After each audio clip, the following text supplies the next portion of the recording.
श्रीमन नारायण, राधे राधे। हरे कृष्णा। कैसे हैं आप सब? आज श्रीमद् भगवत गीता के 11वें अध्याय का महात्म्य सुनाते हैं। ये महात्म्य भगवान महादेव माता पार्वती को सुना रहे हैं। भगवान महादेव कहते हैं, प्रिय, गीता के वर्णन से संबंध रखने वाली कथा एवं विश्व रूप अध्याय के पावन महात्म्य को श्रवण करो। विशाल नेत्रों वाली माता पार्वती, इस अध्याय के महात्म का पूरा वर्णन नहीं किया जा सकता। इसके संबंध में सहस्रों कथाएं हैं। उनमें से एक यहाँ कही जाती है। प्रणीता नदी के तट पर मेघांकर नाम के विख्यात एक बहुत बड़ा नगर है। उसके प्रकार और गोपुर द्वार बहुत ऊंचे हैं। वहाँ बड़ी बड़ी विश्रामशालाएं हैं जिनमें सोने के खंभे शोभा दे रहे हैं। उस नगर में श्रीमान, सुखी, शांत, सदाचारी तथा जितेंद्रिय मनुष्यों का निवास है। वहाँ हाथ में सांख नामक धनुष धारण करने वाले जगदीश्वर भगवान विष्णु विराजमान हैं। वे परम ब्रह्म के साकार स्वरूप हैं। संसार के नेत्रों को जीवन प्रदान करने वाले हैं। उनका गौरवपूर्ण श्री विग्रह भगवती लक्ष्मी के नेत्र कमलों द्वारा पूजित होता है। भगवान की वो झांकी वामन अवतार की है। मेघ के समान उनका श्याम वर्ण तथा कोमल आकृति है। वक्ष स्थल पर श्री वत्स का चिन्ह शोभा पाता है। वे कमल और वनमाला से विभूषित हैं। अनेक प्रकार के आभूषणों से सुशोभित हो भगवान वामन रत्नयुक्त समुद्र के सदृश जान पड़ते हैं। पीतांबर से उनके श्याम विग्रह की कांति ऐसे प्रतीत होती है मानो चमकती हुई बिजली से घिरा हुआ मेघ शोभा पा रहा हो। उन भगवान वामन का दर्शन करके जीव जन्म एवं संसार के बंधन से मुक्त हो जाता है। उस नगर में मेखला नामक महान तीर्थ है, जिसमें स्नान करके मनुष्य शाश्वत वैकुंठ धाम को प्राप्त होता है।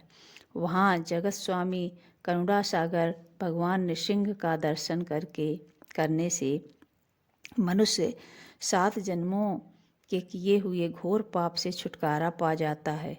जो मनुष्य मेखला में गणेश जी का दर्शन करता है, वो सदा दुस्तर विघ्नों के भी पार हो जाता है।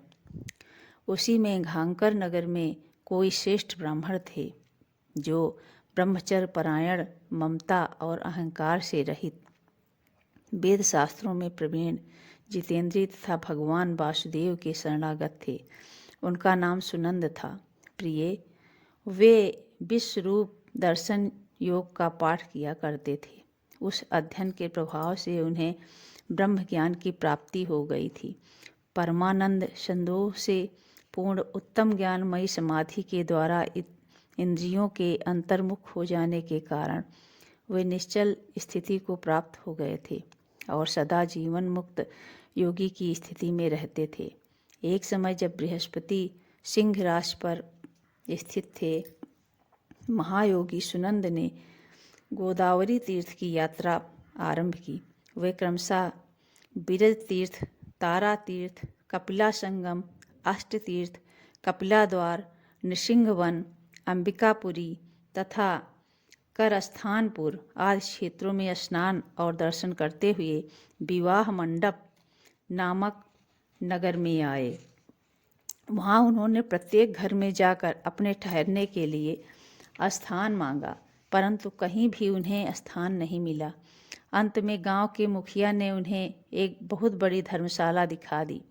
ब्राह्मण ने साथियों सहित उसके भीतर जाकर रात में निवास किया। सवेरा होने पर उन्होंने अपने को तो धर्मशाला के बाहर पाया, किंतु उनके और साथी नहीं दिखाई दिए। वे उन्हें खोजने के लिए चले। इतने में ही ग्रामपाल मुखिए से उनकी भेंट हुई। ग्रामपाल ने कहा, मुनि श्रेष्ठ, तुम सब प्रकार से दीर्घायु जानू पड़ते हो। सौभाग्यशाली तथा पुण्यवान पुरुषों में तुम सबसे पवित्र हो। तुम्हारे भीतर कोई लोकोत्तर प्रभाव विद्यमान है, जो तुम्हारे साथी कहाँ गए हैं और कैसे इस भवन से बाहर हुए हैं, इसका पता लगाओ। मैं तुम्हारे सामने इतना ही कहता हूँ कि तुम्हारे जैसा तपस्वी मुझे दूसरा कोई नहीं दिखाई देता। विप्रवर, तुम्हें किस महामंत्र का ज्ञान है, किस विद्या का आश्रय लेते हो तथा किस देवता की दया से तुम्हें अलौकिक शक्ति आ गई है। भगवान, कृपा करके इस गांव में रहो, मैं तुम्हारी सब प्रकार से सेवा करूंगा। यूँ कहकर ग्रामपाल ने मुनीश्वर सुनंद को अपने गांव में ठहरा लिया। वो दिन रात बड़ी भक्ति से उनकी सेवा टहल कर करने लगा। जब 7-8 दिन बीत गए तब एक दिन प्रातःकाल आकर वो बहुत दुखी हो महात्मा के सामने रोने लगा और बोला, हाय, आज रात में राक्षस ने मुझ भाग्यहीन के बेटे को चबा लिया है। मेरा पुत्र बड़ा ही गुणवान और भक्तिमान था। ग्रामपाल ने इस प्रकार कहने पर योगी सुनंद ने पूछा, कहाँ है वो राक्षस और किस प्रकार तुम्हारे पुत्र का भक्षण किया है। ग्रामपाल बोला, ब्राह्मण, इस नगर में एक बड़ा भयंकर नरभक्षी राक्षस रहता है। वो प्रतिदिन आकर इस नगर के मनुष्यों को खा लिया करता है। तब एक दिन समस्त नगरवासियों ने मिलकर उससे प्रार्थना की कि राक्षस, तुम हम सब लोगों की रक्षा करो, हम तुम्हारे लिए भोजन की व्यवस्था किए देते हैं। यहाँ बाहर के जो पथिक रात में आकर नींद लेने लगे, उनको खा लेना। इस प्रकार नागरिक मनुष्य ने गांव के मुझ मुखिया द्वारा इस धर्मशाला में भेजे हुए पथिकों को ही राक्षस का आहार निश्चित किया। अपने प्राणियों की रक्षा के लिए ही मैंने उन्हें ऐसा करना पड़ा। तुम भी अन्य राहगीरों के साथ इस घर में आके सोए थे, किंतु राक्षस ने उन सबको तो खा लिया, केवल तुम्हें छोड़ दिया। द्विजेतम, तुम में ऐसा क्या प्रभाव है, इस बात को तुम ही जानते हो। इस समय मेरे पुत्र का एक मित्र आया था, किंतु मैं उसे पहचान न सका। वो मेरे पुत्र को बहुत ही प्रिय था, किंतु अन्य राहगीरों के साथ उसे मैं भी इसी धर्मशाला में भेज दिया। मेरे पुत्र ने जब सुना कि मेरा मित्र भी उसमें प्रवेश कर गया है, तब मैं उसे वहाँ से ले आने के लिए गया, परंतु राक्षस ने उसे भी खा लिया। आज सवेरे मैंने बहुत दुखी होकर उस पिशाच से पूछा, ओ दुष्ट आत्मा, तूने रात में मेरे पुत्र को भी खा लिया? तुम्हारे पेट में पड़ा हुआ मेरा पुत्र जिससे जीवित हो सके, ऐसा कोई यदि उपाय हो तो बता। राक्षस ने कहा, ग्रामपाल, धर्मशाला के भीतर घुसे हुए तुम्हारे पुत्र के न जानने के कारण मैंने भक्षण किया। अन्य पथिकों के साथ तुम्हारा पुत्र भी अनजान में ही मेरा ग्रास बन गया है। वो मेरे उदर में जिस प्रकार जीवित है और रक्षित रह सकता है, वो उपाय स्वयं विधाता ने ही कर दिया है। जो ब्राह्मण सदा गीता के 11वें अध्याय का पाठ करता हो, उसके प्रभाव से मेरी मुक्ति होगी और मेरे वो को पुनः जीवन प्राप्त होगा। यहाँ कोई ब्राह्मण रहते हैं जिनको मैंने एक दिन धर्मशाला से बाहर कर दिया था। वे निरंतर गीता के 11वें अध्याय का जप किया करते हैं। इस अध्याय के मंत्र से 7 बार अभिमंत्रित करके यदि वे मेरे ऊपर जल का छींटा दें तो निसंदेह मेरा श्राप से उद्धार हो जाएगा। इस प्रकार उस राक्षस का संदेश पाकर मैं तुम्हारे निकट आया हूँ। ब्राह्मण ने पूछा, ग्रामपाल, जो रात में सोए हुए मनुष्यों को खाता है, वो प्राणी किस पाप से राक्षस हुआ है? ग्रामपाल बोला, ब्राह्मण, पहले इस गांव में कोई किसान ब्राह्मण रहता था। एक दिन वो अगहनी की खेती की क्यारियों की रक्षा करने में लगा था। वहाँ से थोड़ी ही दूर पर एक बहुत बड़ा गिद्ध किसी राही को मार कर खा रहा था। उसी समय एक तपस्वी कहीं से आ निकले, जो उस राही को बचाने के लिए दूर से ही दया दिखाते आ रहे थे। गिद्ध उस राही को खाकर आकाश में उड़ गया। तब तपस्वी ने कुपित होकर उस किसान से कहा, ओ दुष्ट हलवाहे, तुझे धिक्कार है। तू बड़ा ही कठोर और निर्दयी है। दूसरे की रक्षा से मुंह मोड़कर केवल पेट पालने के धंधे में लगा है।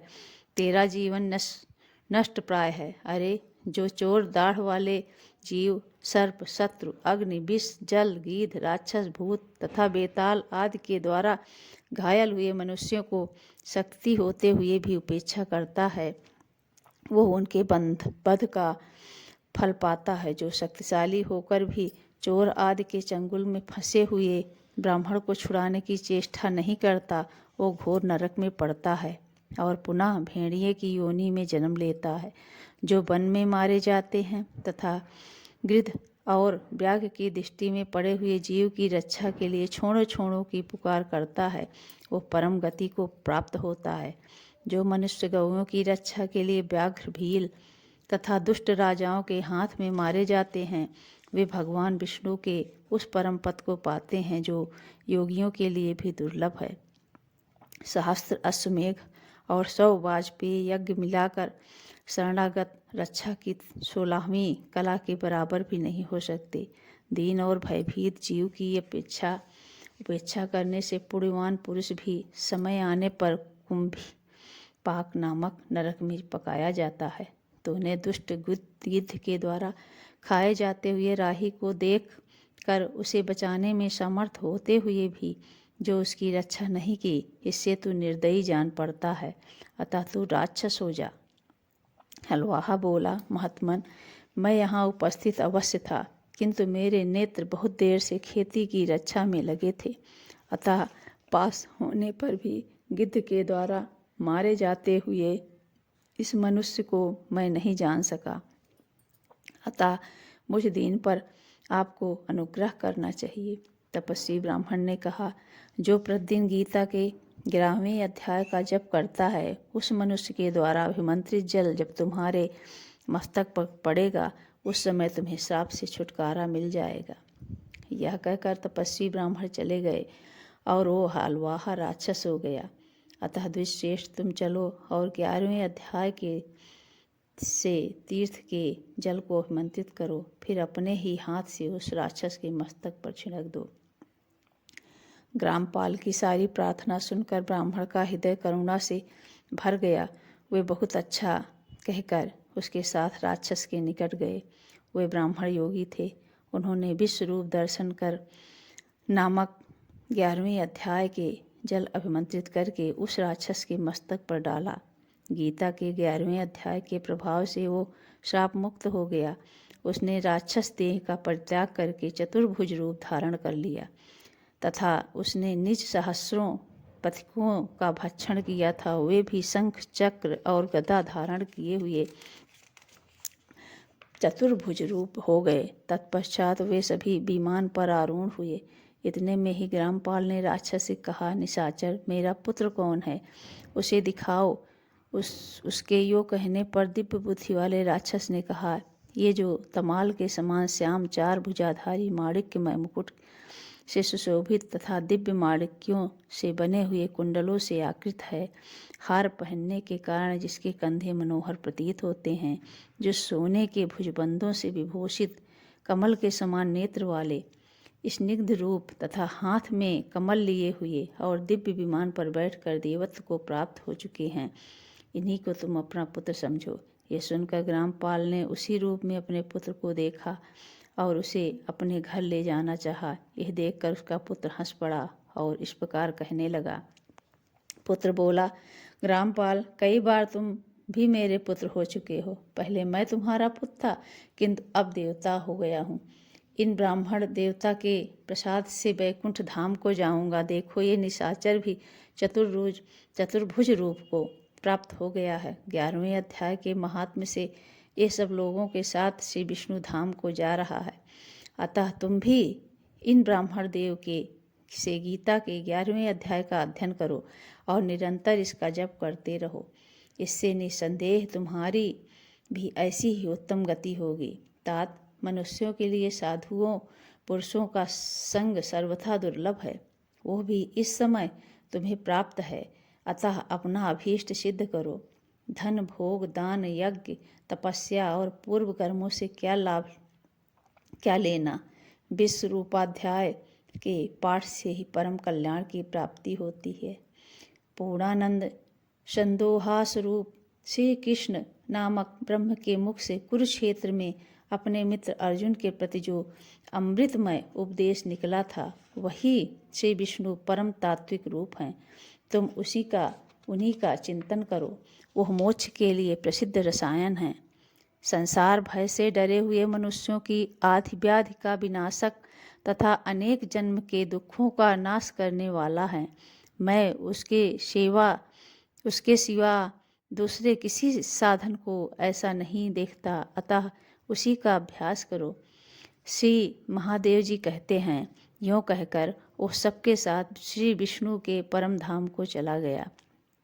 तब ग्रामपाल ने ब्राह्मण के मुख से उस अध्याय को पढ़ा। फिर वे दोनों ही उसके महात्म से विष्णु धाम को चले गए। पार्वती, इस प्रकार तुम्हें 11वें अध्याय की महात्म कथा सुनाई। इसके श्रवण मात्र से महान पातकों का नाश हो जाता है। श्रीमन नारायण। राधे राधे। आपको ये कथा कैसी लगी, ये कमेंट बॉक्स में लिख कर बताएं, ताकि आगे भी ऐसी कथा हम सुनाते रहें। श्रीमन नारायण।